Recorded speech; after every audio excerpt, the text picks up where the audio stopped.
half of the world's population. So why are we so undermined? 2/3 of the world's working hours are worked by women, yet women only earn 1/10 of the world's income. We make 78 cents to every man's dollar. April 12th symbolizes how far into the year a woman would have to work to earn as much as a man did the previous year. Are you angry yet? If not, as of 2013, despite the Equal Pay Act of 1963, an average woman will lose $431,000 in her lifetime. With that money, she could buy a house, or put 2 kids through college, or buy 21,000 gallons of gas, or feed a family of 4 for 6.5 years. Along with that, only 17% of the seats in Congress are women.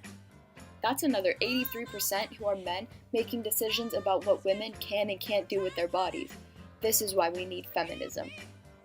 Now, don't get worked up or roll your eyes over the word feminism. There are generally misconceptions about what the word truly means due to stereotypes. But feminism is the belief that all genders and sexes should be equal, socially, politically, and economically. No matter what you identify as, man, woman, both, or neither, everyone should have equal opportunities. While some people stereotype feminism as making the female race superior, that is just not the case. Feminists believe that women at the age of 18 should also be obligated to sign up for the draft. Luckily, there are even men today protesting for feminism because they are able to understand what it actually means to be a feminist.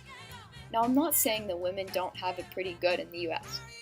In fact, we wouldn't be protesting for equal pay if women weren't getting paid at all.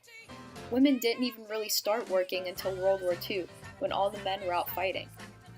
We saw a movement for women empowerment sweeping through America with iconic songs and posters of Rosie the Riveter.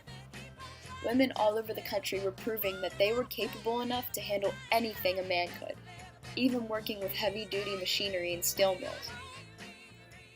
But even before that, women protested for something as simple as voting rights.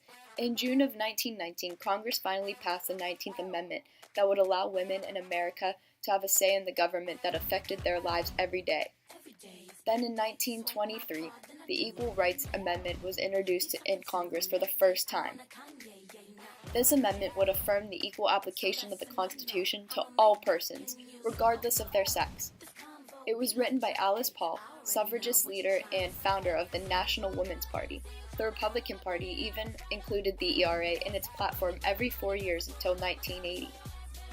And in 1958, President Dwight Eisenhower asked a joint session of Congress to pass the ERA, the first president to show support for the amendment. So, thanks, Eisenhower. Finally, a picket protest surrounding the United States Senate won the women of America a meeting with senators to discuss the Equal Rights Amendment. And in 1972, it was passed and sent to the states for ratification. However, the amendment was short 3 states to ratify. But as of today, the 113th Congress reintroduced the ERA by Senator Robert Menendez in 2013. So basically, we're getting there, ladies. But even the simplest things like clothes have affected my life, as I'm sure they've affected yours. Women's bodies were kept modestly under layers of dress, where showing your ankles was defined as sinful. Beyond that, imagine spending your entire day tightly laced in a corset to reshape your body. Thankfully, women throughout history, such as the Roaring '20s flappers, redefined women's fashion choices. And to think, these costumes were considered rebellious for their time. So as history went on, women started expressing themselves through fashion more and more. Women even started wearing pants. Yes, pants, because there was a point in time when women wearing pants was frowned upon. But then we even got into a shorts era, and then even shorter, tighter skirts. Just think, we went from a time where all women wore basically the same shaped dress but in different patterns and colors, and now women can wear anything they want. Look around in the room you're in right now. Girls wear jeans, skirts, shorts, leggings, sweatpants. There are endless combinations of outfits, and you can thank all of those women in history who did that for you. So now that we get to choose what we look like on the outside, we even get to choose what we do with our bodies on the inside.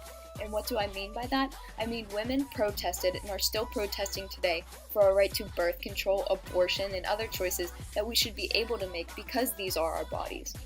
In the 60s, using birth control was a more efficient way to prevent having children, and even came with the opportunity to engage in sexual activities. And because of this, abortion rights is a big topic of discussion lately due to rape culture and the simple fact that women should individually be able to decide what is right and wrong. It is because of women throughout history that I can be treated as a human. I can choose to work. I can choose to wear pants if I want. I can vote. The point is, I have a choice now because of women empowerment in history. Today, I can fight for my right to things like equal pay, rights, and opportunities.